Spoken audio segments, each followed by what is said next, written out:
Hello everyone, welcome to the Osiris tutorial. In this tutorial I'll be explaining the basics of Osiris, the scripting language we use to implement the quest logic in our game. Like I said, this is going to be a basic tutorial. We'll go into more detail in later tutorials. So in this one we'll just implement the basic fetch quest. So there's going to be a character and there's going to be an item that he wants us to get for him. So let's start by placing our character and his item. So I'll go to root templates here, look for an NPC. There we go, this ICL guy will do. Let's put him with his house. Let's give him an item that he wants, like an apple. Let's put it there. It's pretty small, but you'll see it. So now that we placed them, we can find them in our character and our items list. So this is the character we placed. And there's the apple. If I double click it, I'll jump through it. So the name that's in here, like sys_npc, that's the name that's going to be used in script. So you want to rename this to something readable, something that'll make sense. Let's call this one Osiris demo Jack. It's a good idea to prefix this with your mod name. So in case you start running multiple mods together, you won't get problems because a character has the same name in two mods, for example. Let's call this Jack Apple. Now, of course, the name we have here is not going to be the name we see in game, so let's open up the side panel with Control B and let's change his name to Jack, so now we'll show up as Jack in the game. Let's give Jack a dialogue while we're at it. So I open up the keyword designer here. That one has been covered in another tutorial, so I'm not going to go into too much detail here. So let's not import global nodes. Let's add a greeting since we need one for every dialogue. No, I do not want to import. Now let's add a leave node. So we can actually leave the dialogue. Let's give him some text to say. Hello, I'm Jack.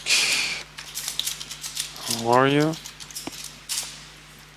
And let's save this one as Osiris demo Jack. So we got our character, we got our item, we got his dialogue. Now, before we can start using these guys in script, we'll have to do one more thing, and that's making them global. Because Osiris can only talk to global characters. So we have a checkbox here that says global, so let's do this for Jack and for his apple. Let's call this Jack's apple while we're at it. So now they're global, and we can start using them in story. So let's save. It's always a good idea to save often. And let's open up the story editor here, which is next to the keyword designer, the little weird book icon. So let's click this. There we go. So we opened up our story editor here, and before we're going to delve into the scripting, I should say a thing or two about the way Osiris works. So Osiris is an event-based language, which means that it'll never do anything out of itself. It only reacts to messages that get sent to it. So while you're playing the game, your actions or character or item scripts are going to generate these messages and send those messages to Osiris. And Osiris is going to decide if it's going to react to it or not. And those messages we call events. It's very important to keep this in mind. So, first off, what we see here is a big list of items, and every item in this list is what we call a goal. Now, a goal is basically just a file on your hard disk, but it's a way to keep your scripting organized. So typically what we would do is we would make a goal for every quest. So that way the scripting for a certain quest is in one spot and it's not spread out over 20 files or so. So you have all these goals here, And goals can also have children or a parent. And when a goal has children, you see the little plus here, like the start goal, for example. All these goals here that are underneath it are children of the start goal. I'll explain more about that later. Let's begin by making a goal for our little quest. So I'm gonna hit goal new, gonna give it a name, prefix it again with our mod name, and hit OK here. So now it's here at the bottom. Now you notice that we have a really big list, and not everything is gonna fit on there, even if we make it bigger like this. If you don't want to see all the goals in the list, you can use the filter field here at top, and anything you type in here, it's only going to display the nodes, the goals that have that in their name. So if I type SS, for example, I only get the nodes that have the two S's in there. I can clear it again with this little X there. So I'm gonna hit S here, so it's gonna filter out a few goals and close this. I'm gonna make the goal we just made, the Osiris demo goal, I'm gonna make that a child of the start goal. I'll explain in a bit why we're gonna do this. But for now we just take this goal and then we drag it up to start and we drop it there. Now if we look for a goal, we'll see that it's been added to the start goal. It's parented to it. So I'm gonna open this here by double clicking it and close the start goal here with the mouse scroll wheel button by clicking it. I'm gonna say yes. Now when we open this goal here, you'll notice there's three sections. There's the init section, the KB or knowledge base section, and the exit section. Every goal that you add will have these three sections. Now the init section is where you're gonna do the setup for your quest. So this is where you're gonna assign dialogues to your characters and things like that. Now if your goal doesn't have a parent, like the attitude goal here, the init section will be executed as soon as the game starts. But if you have a parent, like our nodes, this init section will only be executed when the parent is completed. Now, the reason why we parented our goal to the start goal is because there's certain actions in scripting, and those are scripts, that you can't do till the game is completely ready to be played. Things that change the world, for example, that do things with characters or items or triggers. So to protect you against that, we have the start goal here, and basically when the game is ready to be played, it sends a message to Osiris, and this message is handled in the start goal, and basically all it does is it's gonna close itself when it gets that message. And when it closes itself, you'll see that all the goals underneath it are gonna execute their init sections one by one. So that means that whatever you do in here will be safe to do because the game is ready to be played. So that's why we parented it to the start goal. So that was that for the init section. Now the KB section, or knowledge base, is where you're gonna do most of your scripting. This is where you're gonna react to the events that get sent to Osiris. Then there's the exit section. Like I said, this is where you're gonna do cleanup, remove things you don't need, things like that.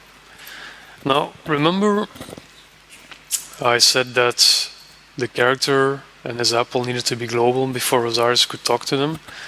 Osiris actually still doesn't know about them. There's one more step that you need to do.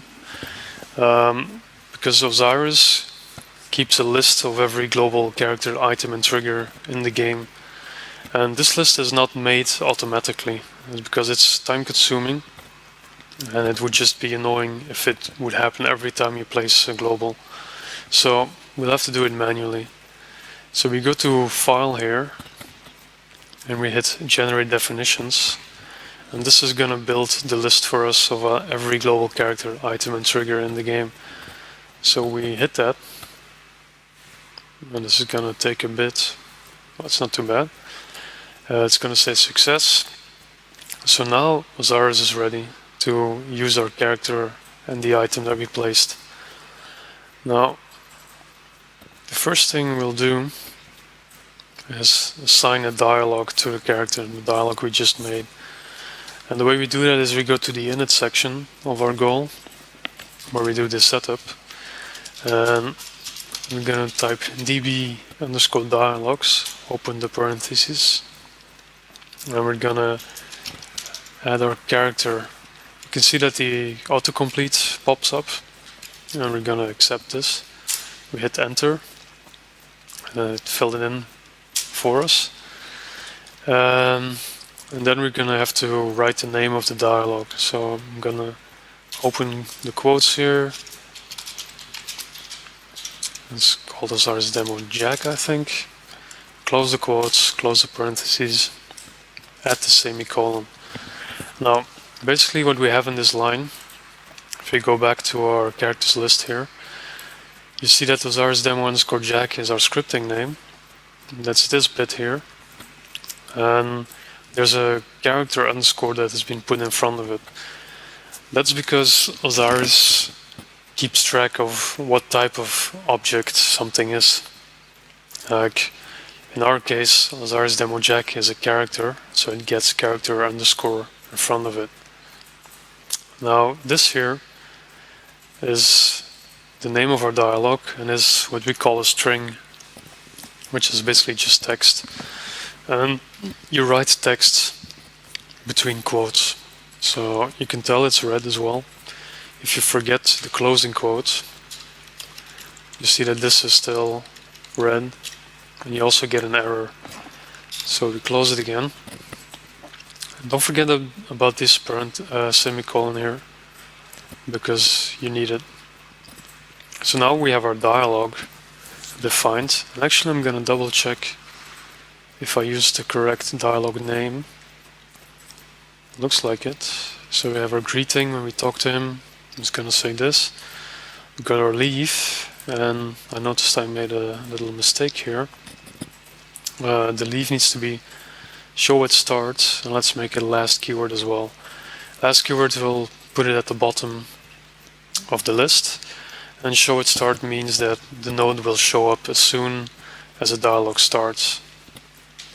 So we'll save this. If I hadn't ticked the show at start, we wouldn't have a way to leave the dialogue, which would be a mistake. So let's close this. It's a good thing we double checked that. There's one more step before we can try this in game. That's we have to build the story. That's because the game doesn't understand the scripts. They need to be translated into something the game understands. You do this by building the story. So we hit build over F7 if you want. This is gonna take a while. The more script you have, the longer it's gonna take. And since we have the main game in there, we have quite a bit of script. And we got build success, it's green, so we hit OK. Now actually I'll show you what happens if you had forgotten the semicolon, because this is a very common error.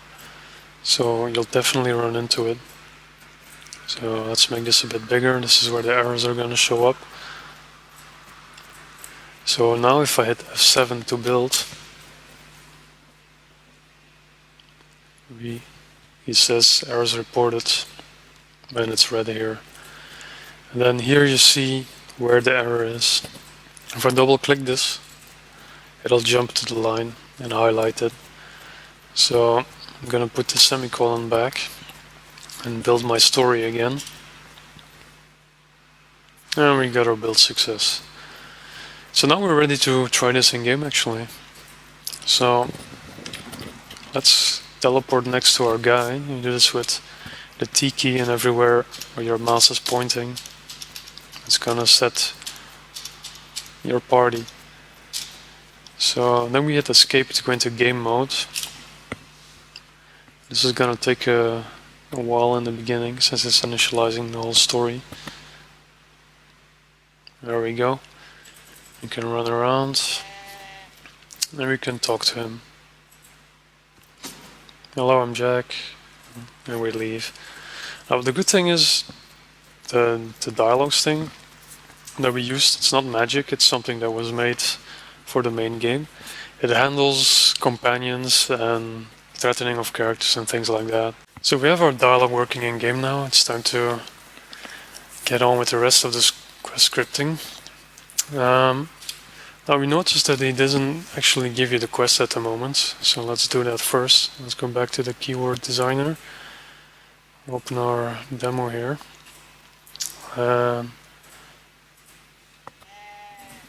Let's add a new node. Let's call it quest. This is where it's going to give you the quest node. So let's put show at start on. Now, when you click this one, he'll say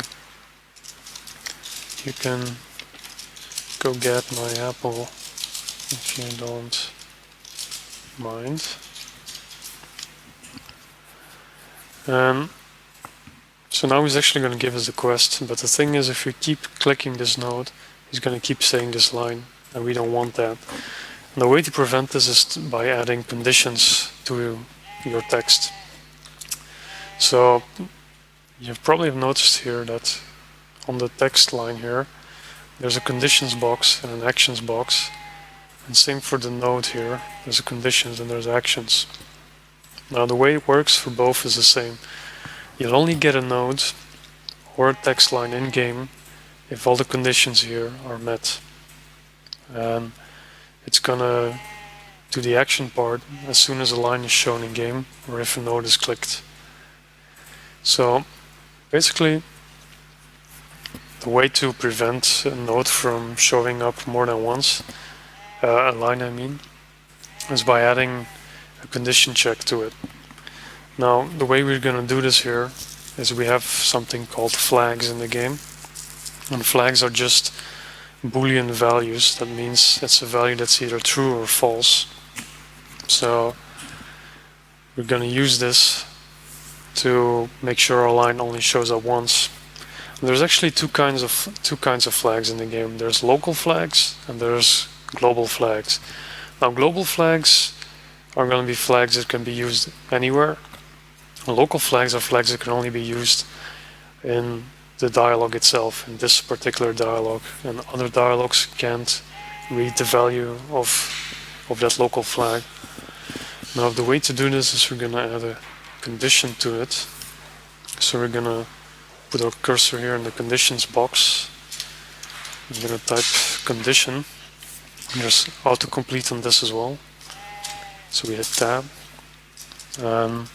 We're going to use a local flag, so we're going to check is local flag. And if you see here at the bottom, you see what it looks like, the condition. It takes a flag name and a bool, so a true-false thing. And the flag name is a string, so it's text again, so we open the quotes. And we're going to give it a name. You can choose what you want, but make sure it's clear to you what it means. We're going to call this gave apple quest. I'm going to close the quotes. And then we add a comma and we add our bool. We're going to say false here. That's just a 0. A 1 is a true, a 0 is a false for the bools. So what we've entered here now is a condition called a local flag called gave apple quest, and we're gonna check if it's false or not. But just typing the condition like this doesn't actually check the condition. To actually check the condition, we have the check operator for that. This is because you might want to do complex condition checks with multiple conditions and things like that. So we add the check here, and we're gonna type in C here. Basically, when you have a condition, the game is gonna check them, and actually generate a true or false value for them. So in this case, it's going to take a look at the local flag GaveAppleQuest, see if it's false or not, and if it is, it'll be evaluated to a true value. And with the check operator, we check all our conditions one by one. If I had another condition here, I would add it in with the check. Like for example, if there's another, just copy this for now. There's a second local flag called GaveAppleQuest2. I can check both of them with the AND symbol here, the ampersand, and add a C. So what this is going to do is, when we get to this text line here, it's going to check, is the GaveAppleQuest local flag false, and is the GaveAppleQuest2 local flag false. And if both of them are false, so they're both evaluated to true, we're checking here, this one is true and that one is true. This is going to pass, and we'll see our line in game. I'll get rid of this one now because we don't need it. Now we're checking the condition, the flag, but we'll have to set the flag to true at some point, and we'll do this here in the action part. And we'll do this with an action, so we type action, set local flag. And this one also takes a flag name and a bool. So I'm going to open the quotes. You can see this also here in the bottom. I'm going to copy it with Control C and paste it with Control V. I'm going to close my quotes, and I'm going to set a 1 here for true. What this is going to do in this statement, it's just going to set the local flag GaveAppleQuest to true. So next time we click the quest node here, it's going to check here, is it false? Yes, show the line, set it to true. If we click it again, this check will fail, because it's no longer false, the GaveAppleQuest local flag. This thing set it to true. So we want them to say something else actually after you've accepted the quest. So we'll add this. It'll ask you if you actually found it, if he gave you the quest. We're going to copy this condition.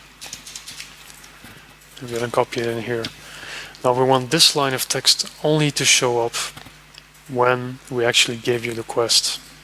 So the first time we click the quest node, we're not going to see this. So there's two ways to do this. We have to change our check here, obviously. Now, we could check if the local flag GaveAppleQuest is true. We would put a 1 here. Or we leave it to false, and we check if our condition was false. So we do that by putting an exclamation mark in front of our C. Basically, if the GaveAppleQuest local flag is true, this condition will evaluate to false. So if we check if something is not false, it becomes true, and then this line will show up in game. Doesn't matter which one you choose, both work. I'll use the not here, since that way you guys will get used to seeing it.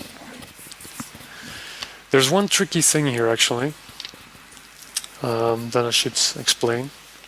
When you click a node, the game is going to check every line of text that's under it to see if it should display or not. So it's going to go over them one by one, checking their conditions. And it's going to do that in the order of the lines that they appear here. So first it's going to check, you can go get my apple. And then it's going to check, did you find it yet? Now the thing is, in the first line here, we check if it's false, we show the line, and we set it to true. Now when we've done that, we'll have the continue in game. The game is going to check this node, and this node will say, hey, is the GaveAppleQuest local flag not false, so true? Then show this line. But if we leave it like this, what's going to happen is we're going to click it. The game code is going to check these lines here. It's going to say like, yeah, the GaveAppleQuest local flag is false. Show this line. Set it to true here. And then when this line is done, so you click continue, it's gonna check the next one in the line, which is this one, and it's not gonna be false anymore since we set it to true, so it's gonna show this one as well. And we don't want that, so we have to change the order of the lines. So we're gonna use the move up button here, so we get this line first. So now what's gonna happen when we hit quest, the game is gonna check, did you find it yet? It's gonna check if this local flag is not false. It's gonna be false in the beginning, so it's not gonna show this line, it's gonna go on to the next one to check. It's gonna check if the local flag gave Apple Quest is false. And yes, it is. So it's gonna show this line, it's gonna set it to true. Now the next time we hit the quest node here, the game is gonna check again if this, did you find it yet? No, it is valid. And yeah, it's the local flag is not false anymore, since we have our not in front here. So it's gonna show this one. After it's shown this one, it's gonna check, do I need to show this one? No, you don't, because it's no longer false. So that's how you make text that only appears once. So let's save this and try it in game. We hit escape again to go to game mode. Let's talk to him. Hello, I'm Jack, how are you? We hit quest. You can go get my apple if you don't mind. I'm gonna leave. If I talk to him again, did you find it yet? Leave. Perfect, it's working just the way we want. So now let's get back to the story part, the Osiris part of this. Continue with our scripting.